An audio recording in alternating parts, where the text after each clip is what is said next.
Bismillahirrahmanirrahim. Assalamualaikum warahmatullahi wabarakatuh. Puji syukur kehadirat Allah Subhanahu wa taala. Shalawat kepada Nabi besar Muhammad sallallahu alaihi wasallam. Allahumma shalli ala sayyidina Muhammad wa ala ali sayyidina Muhammad. Perkuliahan Perencanaan Pendidikan Islam pada Prodi Manajemen Pendidikan Islam, Institut Agama Islam Negeri IAIN Batu Sangkar, kelas B, di bawah bimbingan dosen Dr. Asmendri SAG MPD.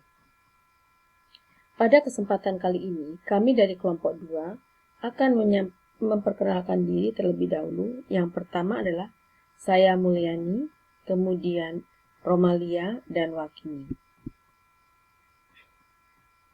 Bapak dan Ibu, perencanaan pendidikan Islam yang akan kita kaji pada saat ini adalah yang pertama tentang sejarah perencanaan pendidikan.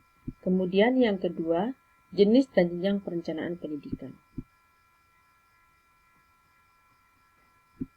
Perencanaan pendidikan itu telah ada sejak zaman kuno, jauh sebelum ilmu pengetahuan dan teknologi berkembang pesat.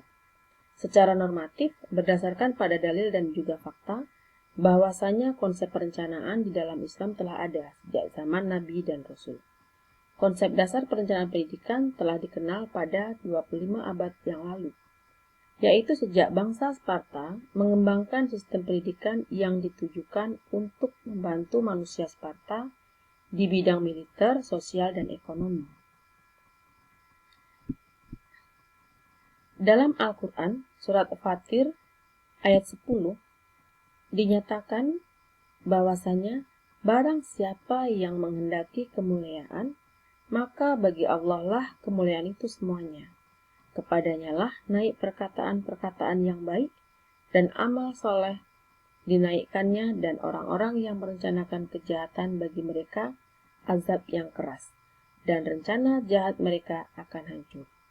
Jelas sudah bahwasanya secara gamblang Allah Subhanahu wa ta'ala telah menyampaikan kepada kita manusia bahwa untuk menghendaki kemuliaan tentunya perlu menyusun perencanaan pendidikan dengan baik. Perencanaan yang tidak baik maka dapat menyebabkan kegagalan dan kehancuran. Begitupun dalam dunia pendidikan, diperlukan sekali penyusunan perencanaan dengan baik dan matang. Berikutnya kita akan mengkaji sejarah perencanaan pendidikan. Yang pertama kita lihat dari asal-usul perencanaan pendidikan. Kedua, perencanaan pendidikan pada awal Perang Dunia II. Yang ketiga, perencanaan pendidikan setelah Perang Dunia II. Dan yang keempat, perkembangan perencanaan pendidikan di Indonesia. Jika kita lihat dari asal-usul perencanaan, bahwasanya asal-usul perencanaan pendidikan dimulai dari sejak zaman kuno, di mana pada masa itu para ahli filsafat dan ahli pendidikan sudah mempunyai gagasan tentang perencanaan pendidikan yang bersifat spekulatif, seperti yang dikemukakan oleh Xenophon dalam konstitusi Lacedaemonian, yang menunjukkan kepada orang-orang Athena bahwa bangsa Sparta pada 2500 tahun yang lalu telah memiliki perencanaan pendidikan untuk tujuan militer, sosial, dan ekonomi. Kemudian Plato pun dalam bukunya yang berjudul Republik juga membuat suatu rencana pendidikan yang dapat memenuhi kebutuhan pemimpin dan kebutuhan politik bangsa Athena. Selanjutnya, kita lihat perencanaan pendidikan pada awal Perang Dunia II, di mana Yusuf Enoch tahun 1995 mengemukakan bahwa kondisi perencanaan pendidikan pada awal dan masa Perang Dunia II itu dimulai tahun 1923 di Uni Soviet, atau sekarang dikenal dengan Rusia, dengan ditemukan dokumen rencana 5 tahun pertama, yaitu The Five for Young Soviet Union, yaitu konsep yang rasional sebagai suatu pendekatan ilmiah untuk menanggulangi masalah dengan menetapkan tujuan, memilih alternatif, dengan maksud mengoordinasikan pembangunan pendidikan dengan pembangunan sosial dan ekonomi. Berikutnya kita akan membahas perencanaan pendidikan setelah Perang Dunia II dan perkembangan perencanaan pendidikan di Indonesia. Setelah Perang Dunia II, itu timbul berbagai pergolakan sebagai akibat dari meningkatnya pergolakan sosial dan ledakan penduduk yang tidak diduga-duga. Sementara sumber-sumber yang ada itu semakin langka. Beberapa negara di Eropa mulai memandang bahwa perencanaan pendidikan itu penting. Sejak itu Inggris melalui Education Act tahun 1944 juga mulai menyelenggarakan kewajiban belajar di 146 daerah, di mana para pejabat pendidikan diminta untuk mempersiapkan perencanaan pembangunan pendidikan. Sementara itu, perkembangan perencanaan pendidikan di Indonesia dimulai pada tahun 1967 sampai 1968. Bermula dari seorang ahli perencana ekonomi berkebangsaan Belanda, yaitu Profesor Dr. Tinbergen, yang pernah datang ke Indonesia. Beliau memberikan motivasi kepada pejabat pendidikan agar mulai belajar teknik-teknik sistematis. Nah, maka pada akhir tahun 1968, di lingkungan Departemen Pendidikan dan Kebudayaan tingkat pusat, ada sebuah unit yang menangani perencanaan, yaitu Badan Pengembangan Pendidikan yang disingkat BPP. Demikian itu sejarah perencanaan pendidikan. Untuk lebih jelasnya, Bapak dan Ibu bisa membaca yang sudah dijabarkan pada makalah. Kemudian selanjutnya, kita akan membahas tentang jenis perencanaan pendidikan. Menurut Fatah, pada tahun 2013, itu membagi jenis perencanaan pendidikan menjadi 3 bagian. Yang pertama adalah perencanaan makro. Perencanaan yang menetapkan kebijakan yang akan ditempuh, tujuan yang akan dicapai, dan cara-cara untuk mencapai tujuan itu pada tingkat nasional, artinya pada tingkat pusat. Contoh perencanaan makro di sini bisa kita lihat kalau kita sesuaikan dengan kondisi sekarang, yaitu Kementerian Pendidikan telah menyusun penyederhanaan KIKD, di mana itu tertuang pada Permen nomor 37 tahun 2020 sesuai dengan situasi kondisi COVID-19 yang memang melanda berbagai negara termasuk Indonesia. Kemudian yang kedua adalah perencanaan meso. Perencanaan ini berada pada level organisasi operasional dan menengah, ditujukan secara khusus untuk memperbaiki kinerja organisasi satuan pendidikan.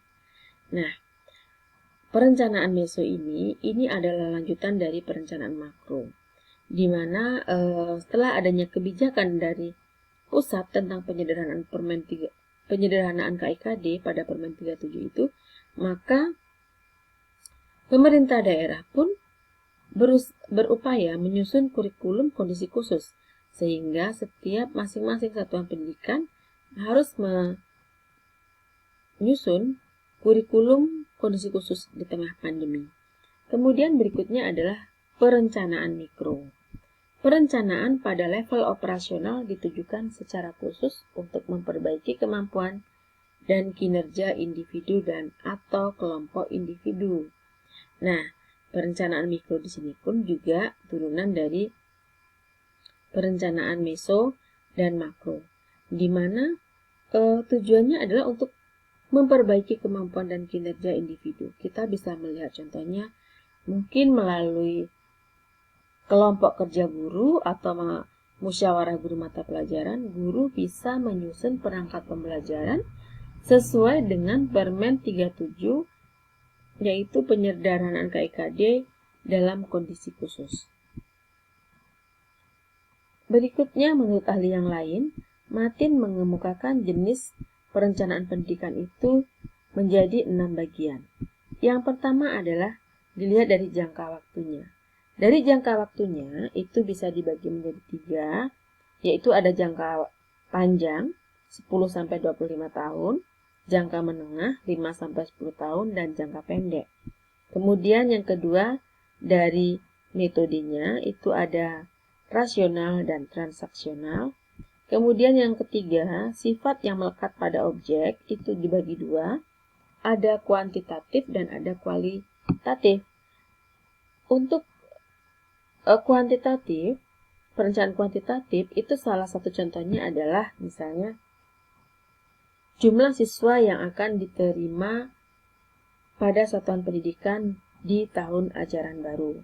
Kemudian untuk yang kualitatif mungkin bisa kita contohkan prestasi yang diperoleh peserta didik di satuan pendidikan. Kemudian yang keempat adalah kewenangan dalam pembuatannya. Berdasarkan kewenangan dalam pembuatannya, maka dibagi menjadi dua, yaitu ada kewenangan yang diambil oleh pusat atau sentralisasi dan oleh daerah, yaitu desentralisasi. Yang ketiga, yang berikutnya adalah frekuensi. Berdasarkan frekuensinya juga dijabarkan menjadi dua, yaitu perencanaan rutin dan perencanaan pembangunan.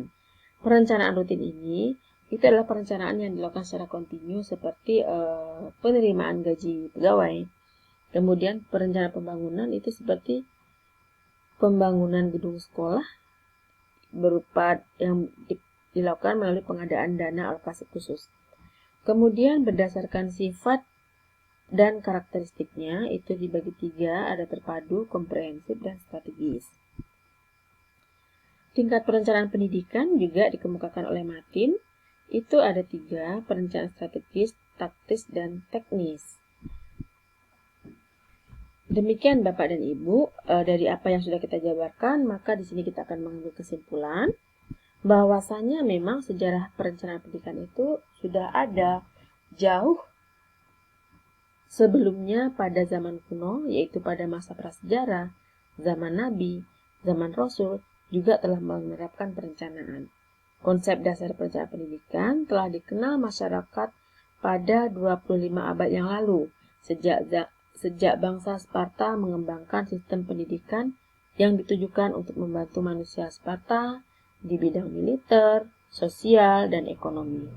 Sejarah perencanaan pendidikan pun juga dikaji berdasarkan asal-usulnya, kemudian sebelum dan sudah Perang Dunia II, serta perkembangannya di negara Indonesia. Perencanaan pendidikan juga dijabarkan oleh ahli menjadi beberapa jenis, seperti perencanaan pada tingkat nasional hingga daerah, perencanaan makro hingga mikro, kemudian perencanaan yang dilihat dari jangka waktunya, dan lain sebagainya. Mungkin hanya itu yang bisa kami sampaikan kepada Bapak dan Ibu. Terlebih terkurang kami mohon maaf. Sebelumnya saya ucapkan terima kasih. Saya akhiri billahi taufiq wal hidayah. Wassalamualaikum warahmatullahi wabarakatuh.